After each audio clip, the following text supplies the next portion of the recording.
جب عمران خان کے دور میں مراد سعید کے خلاف باتیں ہوتی تھیں اور یہ ٹی وی چینلز پر بیٹھ کر ریحام خان کی کتاب کے حوالے دیے جاتے تھے، اور جس جو میڈیا کے صحافی کو گرفتار کیا گیا تھا اس کا بھی آپ جانتے ہیں، جب ایف آئی اے نے ریڈ کیا تو اس نے حملہ کر دیا تھا، تو وہ کیا تھا، وہ مراد سعید کے بارے میں کیا کہتے تھے، کس حد تک چلے گئے تھے، کس حد تک بات کرتے تھے، اور یہ صرف کیا ہے کہ یہ آئین اور قانون کی دھجیاں اڑانے کے مترادف ہے کہ آپ یہاں پہ بات ہو بشیر میمن کے حوالے سے اشاروں کے نام میں، اور آپ اس کا خود مطلب نکالیں اور وہ مطلب نکال کے آپ اس ساری چیز کو دیکھیں۔ اب کہا گیا جی کہ ایئر وائی کے پروگرام آف دی ریکارڈ میں فواد چودھری نے کچھ ایسے کلمات کہے کہ جن سے بہت منفی مفہوم لیا گیا۔ کس نے یہ منفی مفہوم لیا یہ نہیں بتایا، اب شاید پیمرا نے خود منفی مفہوم لیا اس گفتگو سے جن کے بارے میں کی گئی، ان کی کردار کشی کی گئی۔ اس پیمرا نوٹس میں یہ بھی کہا گیا کہ اس دوران پروگرام کے میزبان کاشف عباسی فواد چودھری کے منہ سے نکلے ہوئے جملوں پر مسکراتے رہے، اور اس وجہ سے پیمرا نے نوٹس لکھا کہ چونکہ اس سے دل آزاری ہوئی ہے اس لیے ادارہ اس بات کی وضاحت کرے کہ ایسا کیوں ہوا اور 60 دن کے اندر اندر اس نوٹس کا جواب دے۔ پیمرا کی طرف سے یہ بھی کہا گیا ہے کہ ادارے کی ایڈیٹوریل مینجمنٹ کی ناکامی ہے جس کی وجہ سے یہ معاملہ پیش آیا، جس کا جواز نہیں تھا۔ شو کا نوٹس جاری کیا گیا ہے اور کہا گیا ہے کہ ان الفاظ کو حذف کیا جائے۔ اب میں اور آپ ہم سب مل کے فواد چودھری کی اس بات کی مذمت کرتے ہیں کہ آپ کو اس طرح ایک بات نہیں کرنی چاہیے تھی، ٹی وی چینل پر بیٹھ کے نہیں کرنی چاہیے تھی، باقی آپ جو کچھ کہتے ہیں وہ آپ کی لائف ہے۔ تو بہرحال اب اس پر پھر پیمرا نے تو پھر کمال ہی کر دیا، اور پیمرا نے حق ادا کر دیا کہ پیمرا کس طرح سے خدمت گزاری کر رہا ہے۔ ساتھ عدالتی حکم آیا تھا شکور شاد کے حق میں۔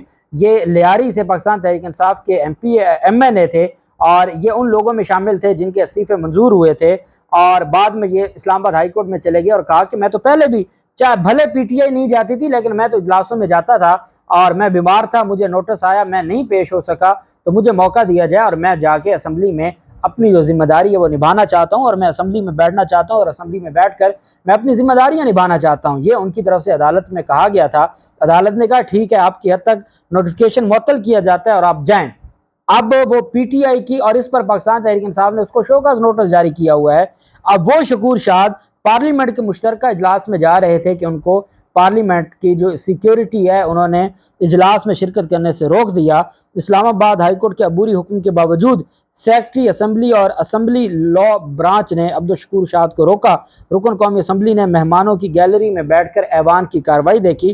شکور شاد نے اسپیکر آفس کو عدالتی حکم کی خلاف ورزی سے آگاہ کیا۔ اسپیکر آفس کا کہنا تھا کہ اسپیکر نے شکور شاد کو استعفے کی تصدیق کے لیے ابھی طلب نہیں کیا، طلب کرنے کے بعد اسمبلی اجلاس میں شرکت سے متعلق فیصلہ کیا جائے گا۔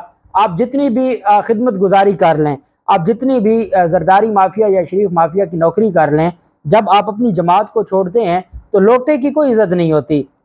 آپ نے دیکھ لیا علیم خان کے ساتھ کیا ہوا، آپ نے دیکھ لیا جہانگیر ترین کیا ان لوگوں کی عزت تھی، اور جب وہ لوٹے ہوئے تو اس کے بعد ان کا کیا حشر نشر ہوا، اور باقی لوگ بھی آپ کے سامنے ہیں۔ تو یہ بیسیکلی جیسے سپریم کورٹ آف پاکستان نے احکامات جاری کر کے 63A میں لوٹوں کا صفایا کر دیا، بالکل اسی طرح ان کا ہر جگہ سے صفایا ہو جانا ہے، چونکہ ایسے لوگوں کے لیے کوئی جگہ نہیں ہے اور یہ ریاست کے لیے ایک ناسور بن چکے ہیں، اور اسی طرح یہ بے عزت ہوں گے تو یہ لوٹا کریسی سے باز آئیں گے۔ سپریم کورٹ آف پاکستان میں ریکوڈک منصوبے میں کرپشن سے متعلق کیس پر سماعت ہوئی۔ سپریم کورٹ آف پاکستان نے بلوچستان ہائی کورٹ کا فیصلہ کالعدم قرار دیا۔ ریکوڈک منصوبے میں کرپشن کے ملزمان کی ضمانت کا بلوچستان ہائی کورٹ نے کا جو فیصلہ تھا اس کو کالعدم قرار دیا۔ سپریم کورٹ نے نیب کو ملزمان کو 60 دن تک گرفتار کرنے سے روک دیا۔ عدالت نے حکم دیا کہ ریکوڈک منصوبے میں کرپشن کے ملزمان 60 دن میں احتساب عدالت سے رجوع کریں۔ ہائی کورٹ نے فیصلے میں 2 ملزمان کو ضمانت بعد از گرفتاری جبکہ 8 ملزمان کو ضمانت قبل از گرفتاری دی۔ ہائی کورٹ کے فیصلے میں ضمانت دینے کی وجوہات نہیں بتائی گئیں۔ چیف جسٹس نے ریمارکس دیتے ہوئے کہا کہ ضمانت کے قوانین اب بدل چکے ہیں۔ سپریم کورٹ قرار دے چکی ہے کہ حقائق کا درست جائزہ لیے بغیر ضمانت قبل از گرفتاری نہیں ہو سکتی۔ ملزمان کو جیل کی سلاخوں کے پیچھے نہیں مناسب فورم پر فیصلے کے لیے بھیج رہے ہیں۔ نیب قوانین میں ترمیم کے بعد ضمانتوں کا اختیار اب احتساب عدالت کے پاس موجود ہے۔ چیف جسٹس عمر عطا بندیال صاحب کی سربراہی میں 3 رکنی بینچ نے کیس پر سماعت کی۔